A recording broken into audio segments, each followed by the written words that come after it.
there's a saying that if the house of your neighbor is burning, then you should take it as if it is your problem, because it is your problem. This being said, obviously I have an opinion. Good morning, Dr. T. Good morning. How are you today? First, who goes first? Let's. I will do the first All right. move, because white is usually. Lots of stuff going on in the news, huh? No, yes, so indeed we had the last 2 weeks a lot of news in the world going on. Yeah. What is going on in Israel and between the Israelis and the Arabs. Mm-hmm. And no, I guess, what do you feel about that? Well, first, I have to preface everything with I'm very uneducated about the entire history because I've never studied it. I do see things being presented which they occur to me as, wow, like war crimes, like why is this necessary right now? Dozens have been killed in the heaviest offensive between Israel and Hamas since 2014.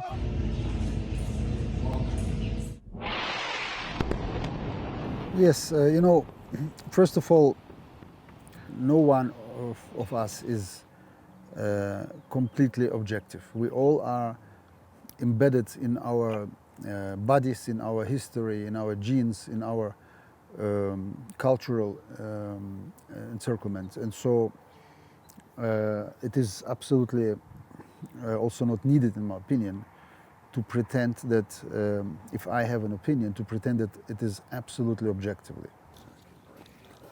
Obviously, I have an opinion as to what's going on there. I think this may be one-sided for some of our listeners, but it is important to listen to both sides, because only if you understand the situation of both sides, then you can begin to construe some solution for this problem.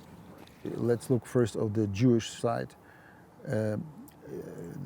Jews lived in this area since over 2,500 or so thousand or 3,000 years. And even when 2,000 years ago the Roman Empire drove the Jews out of this country and Israel disappeared, Jews still continued to live there, also spread all over the world. And then over these times, different people lived there, and also Arab population lived there.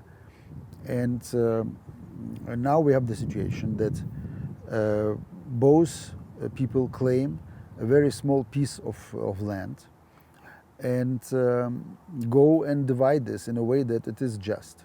That's not so easy.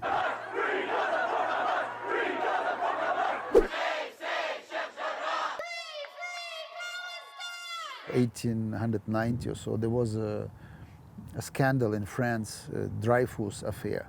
And everybody can look at this Dreyfus up, but in the French army there was an officer and who was accused of doing bad things, and it became evident that it happened because he was Jewish. So it was an anti-Semitic kind of background, and indeed he was not guilty, but due to the constellation of the powers, then they have pursued these claims and accusations.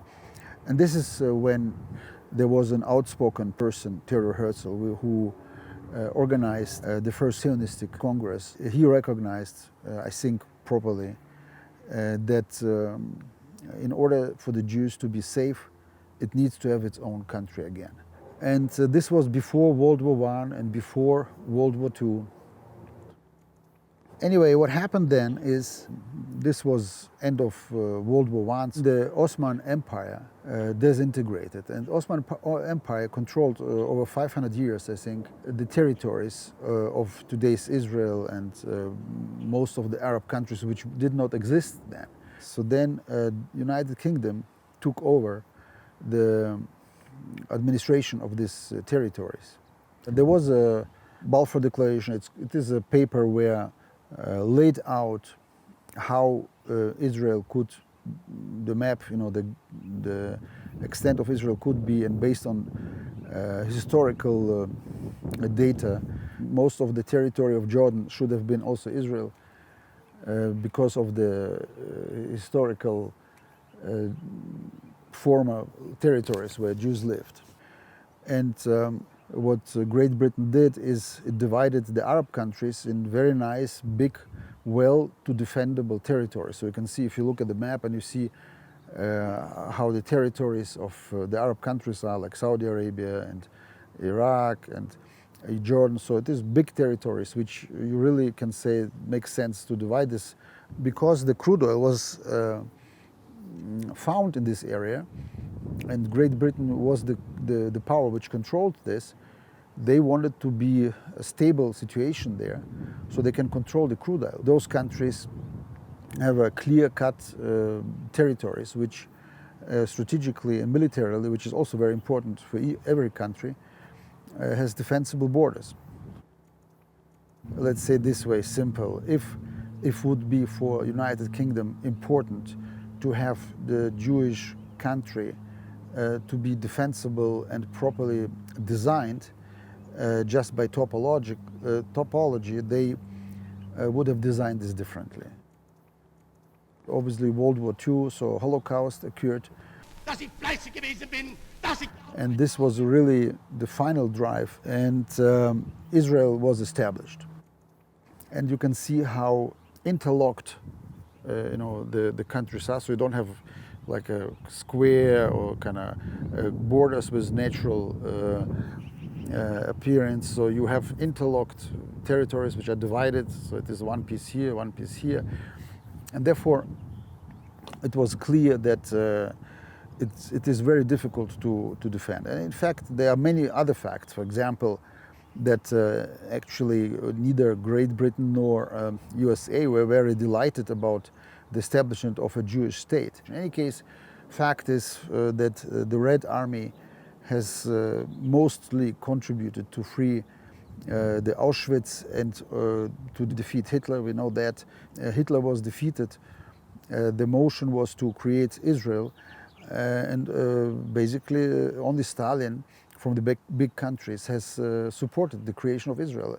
The United Kingdom was not very pleased. America did, after some considerations, finally did support. But I would like to point out that the very next day after creation of Israel, the Arab countries consolidated, immediately attacked Israel, because they said, we are not going to accept this here.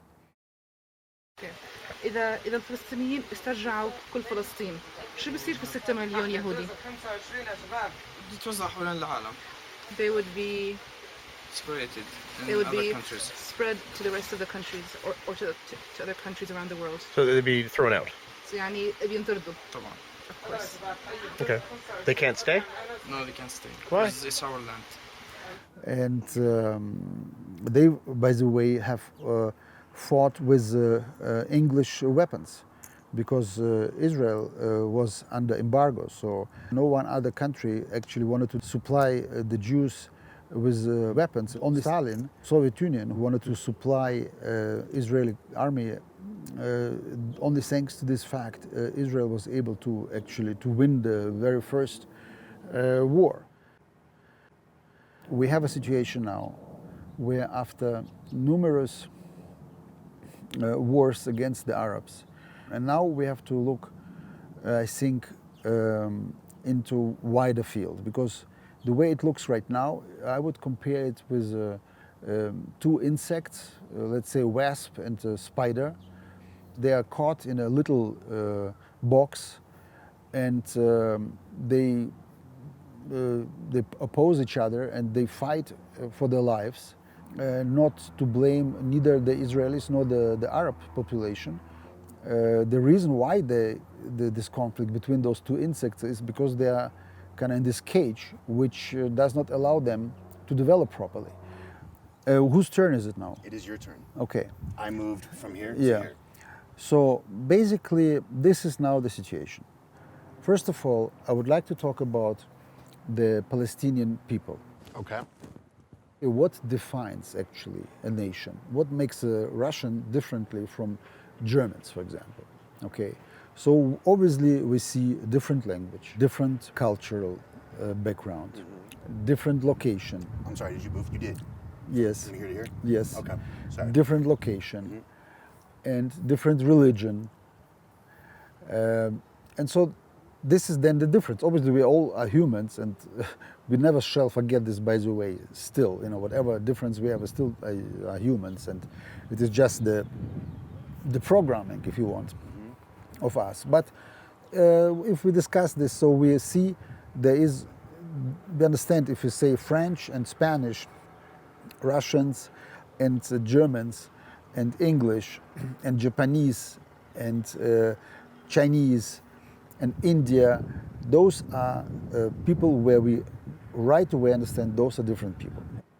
So now if you look at the Palestinian people, so then we can sure say that they lived in the area where the Jews lived, in this area of Palestine or Israel. But on the other hand, because, as I said, the Ottoman Empire, it had no borders inside, so many nations lived there. And so the Arab nations, we have in the world 22 Arab countries, 22. All of them have basically the same language, same culture, same religion. And the Palestinians who live today in Gaza, for example, they can, without problems, live in any other of these Arab countries, more or less. Obviously, there are some dialects and cultural differences, but all over, it is, as I say, one big nation.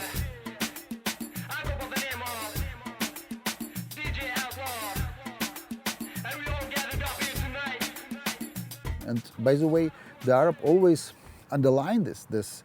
We are one nation. That's why many different countries which have nothing to do directly with this conflict in Israel, they support the Palestinians because this is just a confirmation. This is one nation. They feel this is one nation.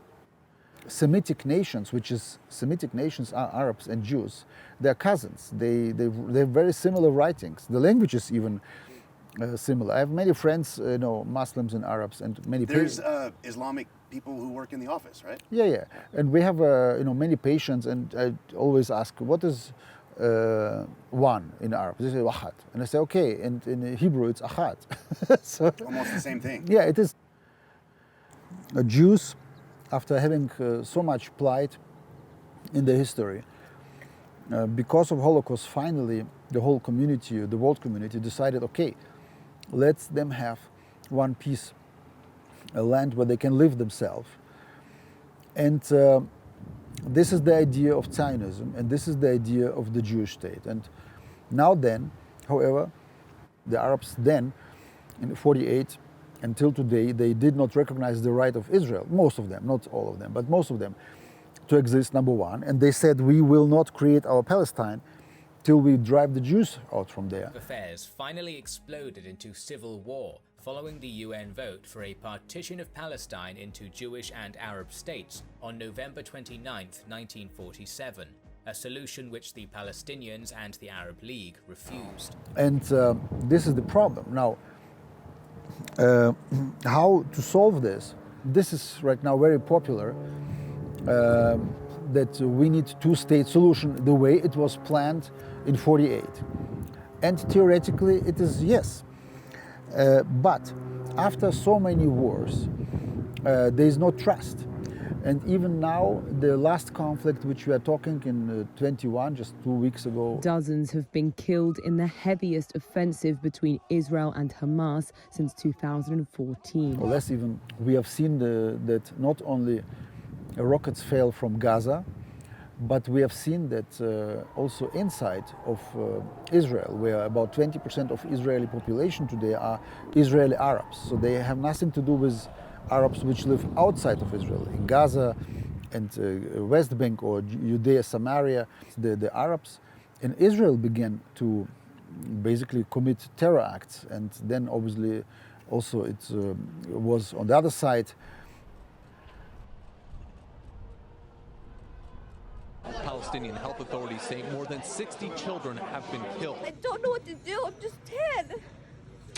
I'm just 10. Yes, I agree that those two nations cannot live apparently without endangering Israel's existence, because obviously the Arabs, many of them, did not till now confess that yes, Israel has also right to exist. And the question is now the technical way, how to solve this problem. I would like to show the way I see how it should be solved, in my opinion, in terms of having really solved this in a way that it is long-term, safe for Israel, and also gives the options for the Arab population. And my premise to this idea is, again, that if you ask today who is more entitled to at least to have one state, safe state, where people can live, then it is Israel. The majority of Arabs have a lot of land, and Israel is a small country. Unless the world community understands that and finds a solution how to deal with this, there will be a war till at some point somebody is completely destroyed. And I think this shouldn't be the case. You know, there is enough space for all of them to live in peace. Synagogues have been set on fire and Jewish businesses vandalized by Palestinian Israelis in the city of Lod. While mobs of young, angry Jewish Israelis have been organizing on social media and prowling the streets, targeting Palestinians they find in cars and beating them. In order to understand what is going on, first of all, let's look at the topology and geography, so we understand. Israel is a very small country. It's the size of New Jersey. It is a narrow, long strip, and in its tail, it has, I think, 8 miles. This is number one. Number two, we have to understand that Israel is bordered today, surrounded by Arab countries, by Syria, by Lebanon, by Jordan. It has a little border with Saudi Arabia. So it is for Israel not the problem how this Arab country is called. Either it is Jordan or Palestinians. For Israel, it is the question how it can defend itself, considering the history of wars, and we have just recent one had, with Arabs. And as I say, this I'm just not talking about who is right, who is not. I have nothing with... We're looking at the situation between the two nations. Yes, and I recommend to every person who, let's say, wants to sees this conflict from his side, let's say Palestinian or somebody who is critical of Israel, then I would like him at least to make the attempt to consider that he is in Israel's shoes. So his family, his nation is in Israel's shoes. And the same also on the Israeli side. People say, why can't they just agree to have a second Palestinian state? As it is, by the way, also in Israel has a lot of support, and here in the US. And is it my turn? Yes. Where did you move? Oh, you moved back. Yes. Okay, yeah. Why then they don't just support the creation of the establishment as it was planned in UN, and just do it? And by the way, I'm also not per se against it, but I'm just explaining what is the problem, why many people do not support this anymore. And yes, people are dying on both sides. The fact that Israel can defend its territories right now better than the Gazans because they have this high sophisticated shields, this is just the progress the Israeli society is having. But this is not the question. The question is, how can you tolerate that barrage of thousands of rockets is flying on you? No normal country can function. What happens, let's say theoretically, if Israel would say, okay, dear Palestinians, let's divide now, let's go here. How Israel, by the way, already suggested, and Arafat has declined, and Abbas also, but let's say they agree to it. We divide now. Here we have one little strip, Israel, and even if we exchange couple territories to make it more little solid, everything is possible, it's negotiation. But then what happens? Imagine this Hamas, let's say, would have now suddenly its own country. And now, as a sovereign country, they could obviously acquire every possible weapons they have. Now, Israel, with this little strip land, in the skies, the trails of Israel's Iron Dome missile defense system. It shot down most of the Hamas rockets. Is barely defending and actually not acceptable against these rockets, which are basically done in the basement. And now what happens if they purchase some, let's say, Grad rockets, which are made in Russia, or they in Iran? If they say we want to have our own country, then there is no way a sovereign country can be stopped from acquiring these weapons if right now, even in this closed environment, Israel is not able to prevent them to get the small rockets. West Bank and in Gaza, the Palestinians are controlling themselves. Israel went out from these regions just to let them alone, and the hope was that they will just do their life and be okay. But in the moment where Israel went out, they immediately began to barrage, with thousands of rockets. It was during like 10, 15 years ago it began, when Sharon get out. And they immediately used this option. Instead of building their own society and economy, they immediately began to attack Israel with those rockets, which showed that they do not accept Israel to existence there. The West Bank, Gaza and Samaria are topologically above the rest of Israel. So it is like the Golan Heights, where that's why Israel annexed them, not because it needed these couple mountains, but because the Syrians, they placed cannons above Israel territory and just shoot down. How can you protect against that? And people have to understand that Samaria and West Bank is in the same location, so it is basically above Israel's ground. So not only it is hidden in the heart of Israel, it is above the ground. So there is no way Israel can just say, you just build Hamas, please take this and just make a peaceful country. Based on what? Based on which history can we say that it will be a peaceful coexistence? It won't. There's no way. So how can you demand, how can Israelis, many of them, and Americans, and now even the public, because they think now they understood everything, how can they demand that Israel does not defend itself, that Israel allows yet another country in territory, and having this topology, having these little countries, there's no way it can survive. So then the country shall say, okay, we don't care about the Jewish nation, just let them eliminate, and that's it. But this is, this is not going to happen as easy. The world community is accusing Israel of closing down the Gaza and insulating this, but somehow it's very strange that in most of the news channels never say that Gaza has also a big border with Egypt. So when they say, for example Erdogan sent several years ago several ships to kind of break the enclosure of Gaza down, somehow say, yeah, the blockade of Gaza, now Israel blockades Gaza, but Egypt, Arab country, has a border with Gaza, and they close it down. Nobody talk about this. Isn't it funny? These terrible pictures from both sides are being displayed, and everybody says enough is enough, and Israelis are the first one who wants to have peace. I may remind that the Jews in Israel, since World War II, didn't have a minute of peace. We have to understand that.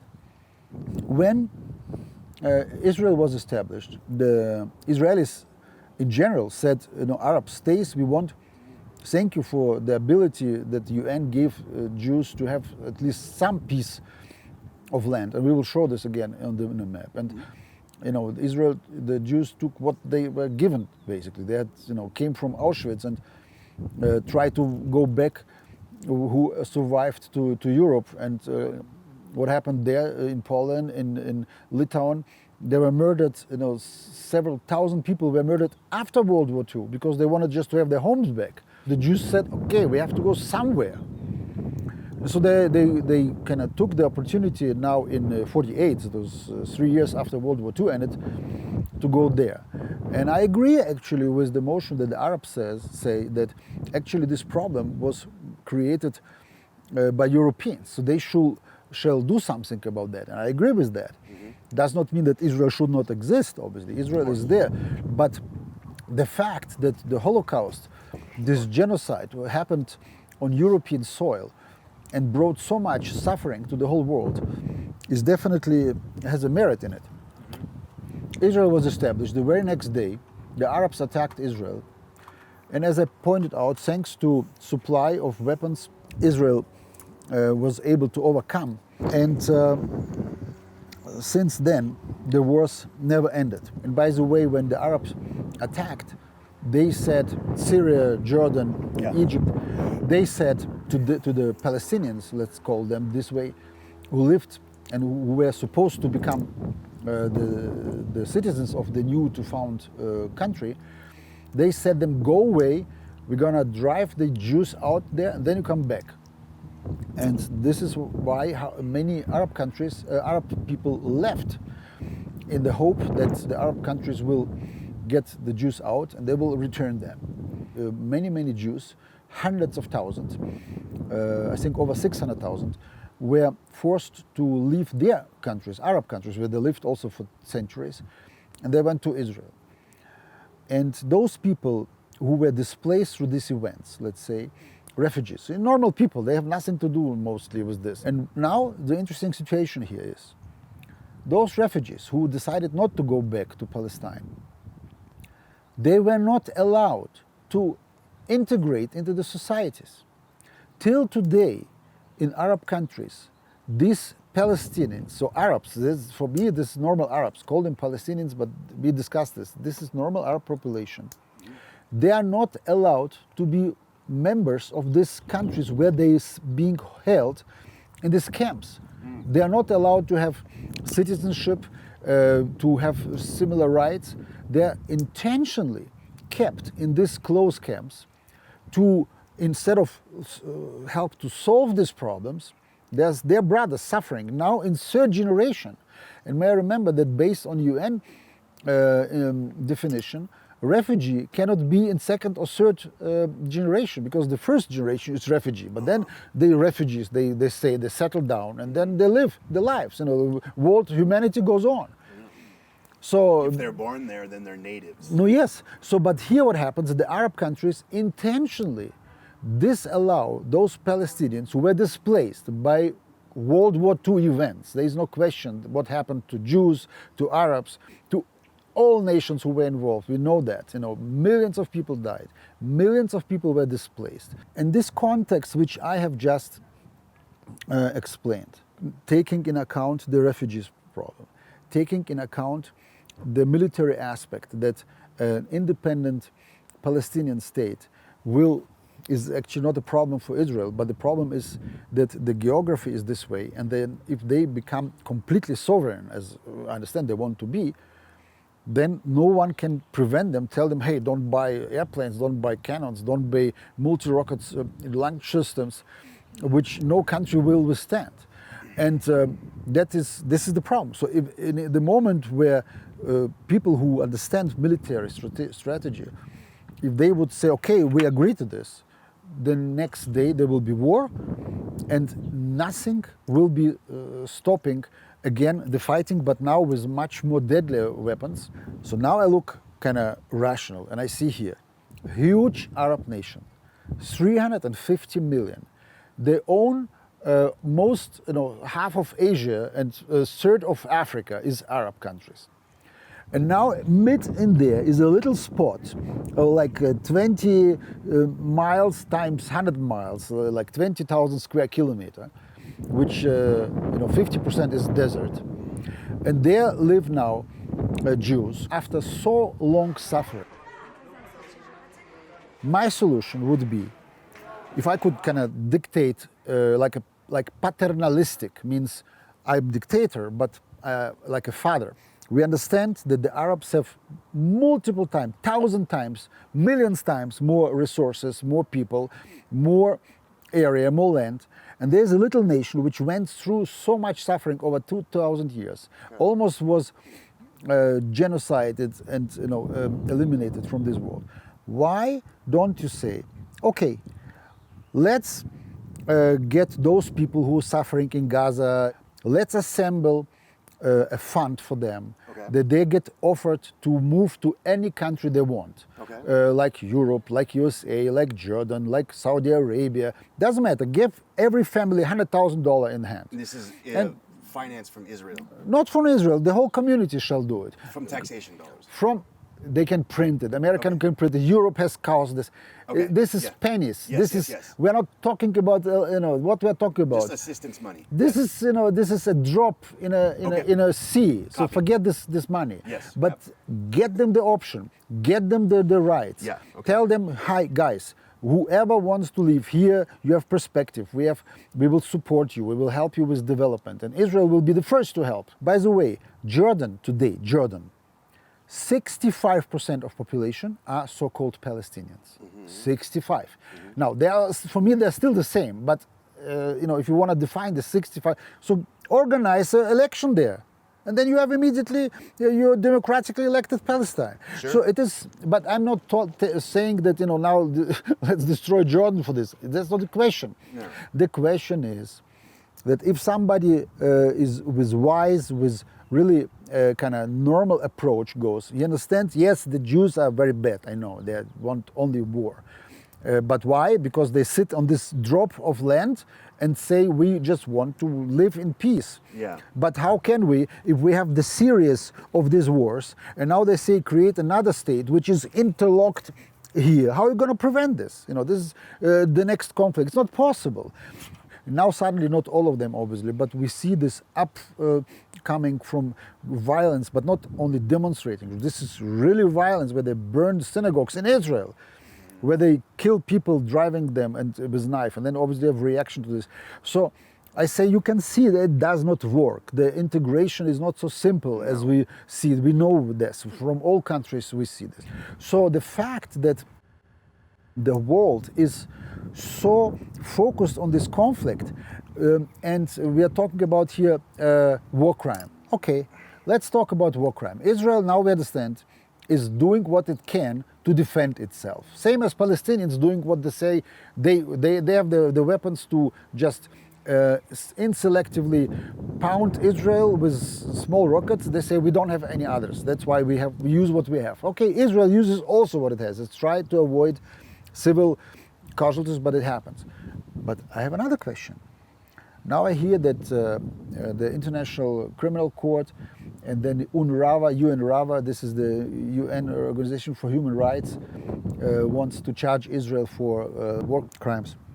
May I ask you a question? When United States illegally invaded Iraq in 2003, against UN recommendation, was there ever anything charged? No, but there should have been. Yes, that's not the question. Were they ever charged? No, but there should have and been. When NATO bombed Yugoslavia against all the international law, were they ever charged? And if Turkey is fighting the Kurds, 40 million people, Kurdish people, have no nation.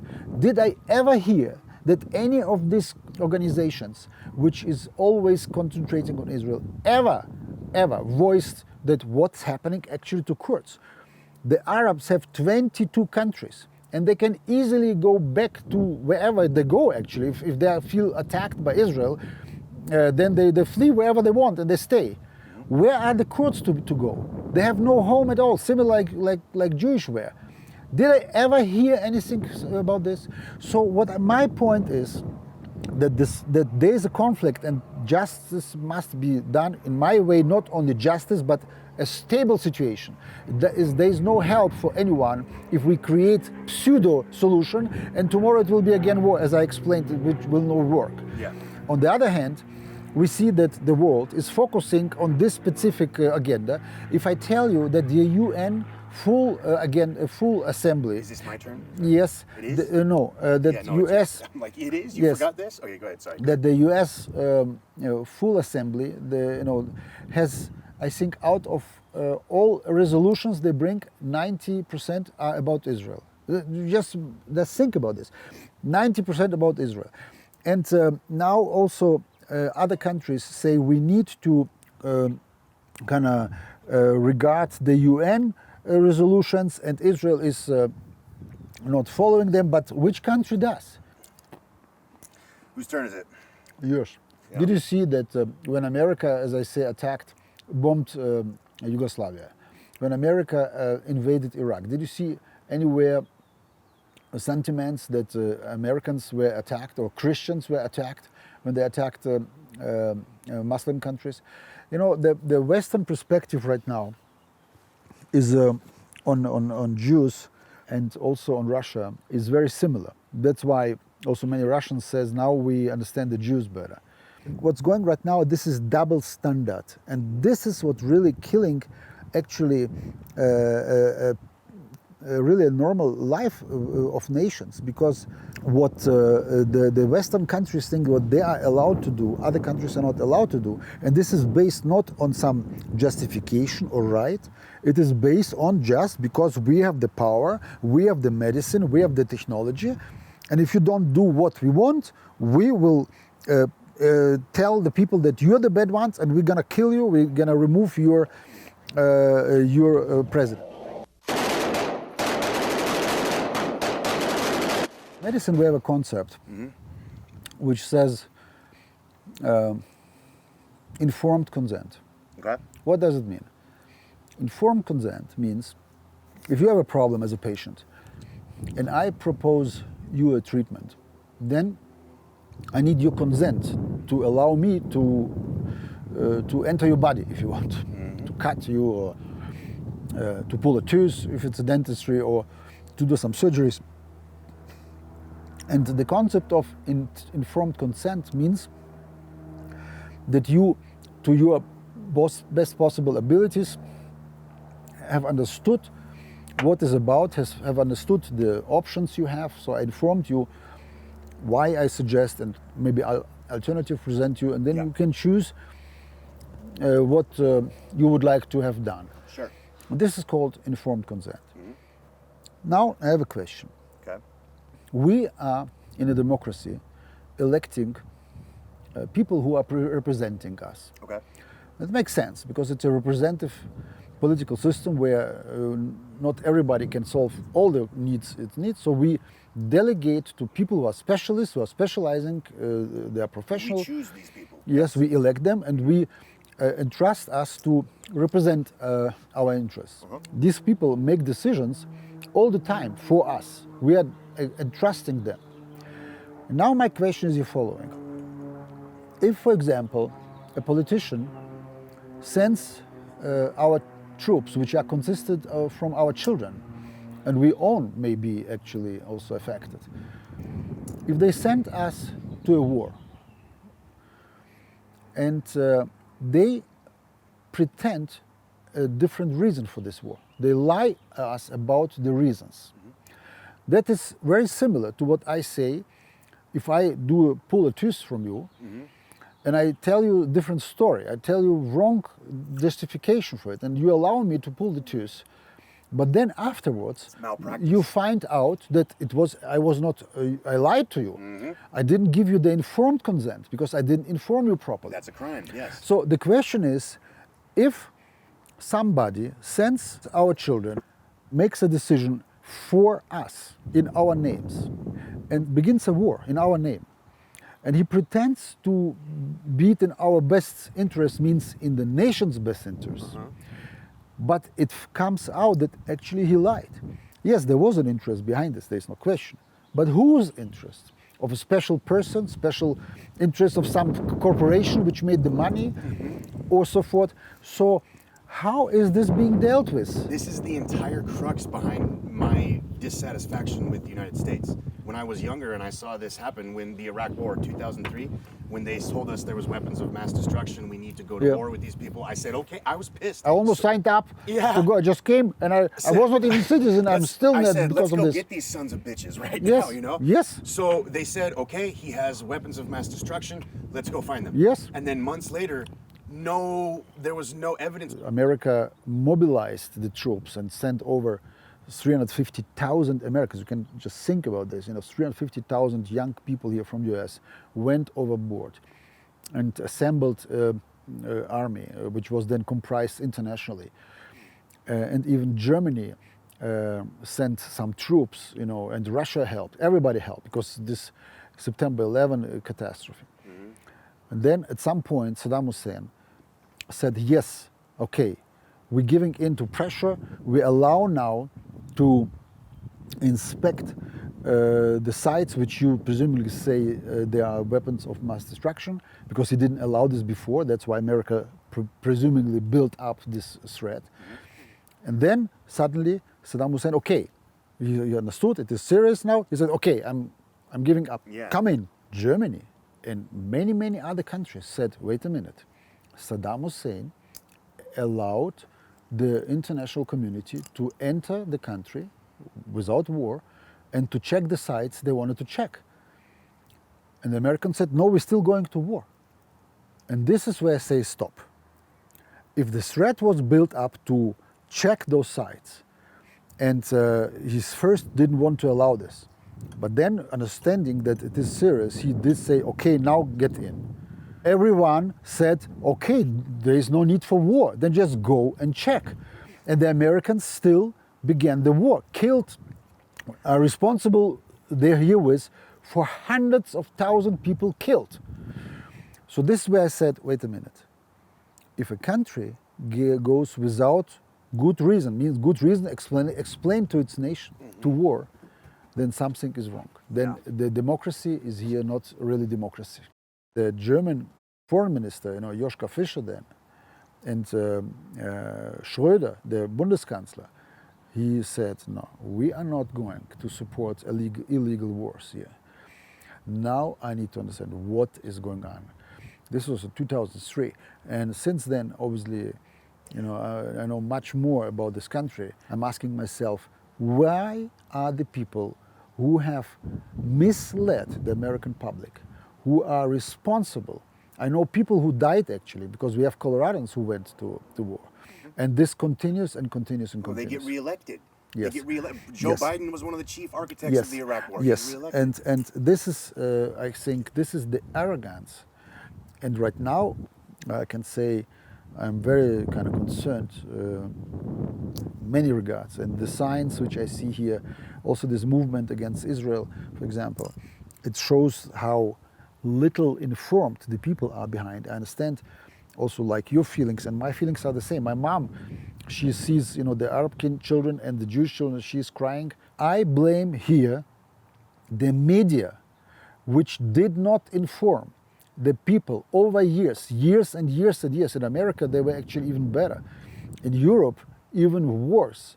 Because whenever something like that happened, we look at this, they show the crying children in Palestine, the Gaza. And we agree with this, nobody likes it. But you have to make the people understand why it is happening. You can ask why Europe took millions of refugees from Syria, which they have contributed to destroy it, because ISIS was financed by NATO, by West countries.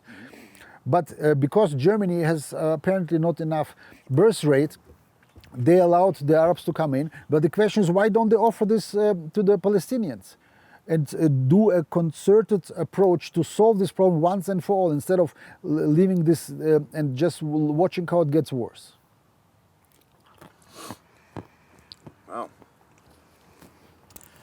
All right. I feel bad because I feel like I am winning this game. No, you're not. I feel like I'm doing better than I thought I would do. Yeah. Now you are ready to smoke me now? Yeah. Because I'm going to smoke you now. Okay. You understand? Yeah. Okay, good. All So right. far, you nicely distracted me. Okay. I know, I'm distracting you, and I'm And now let's see whether I still can win it.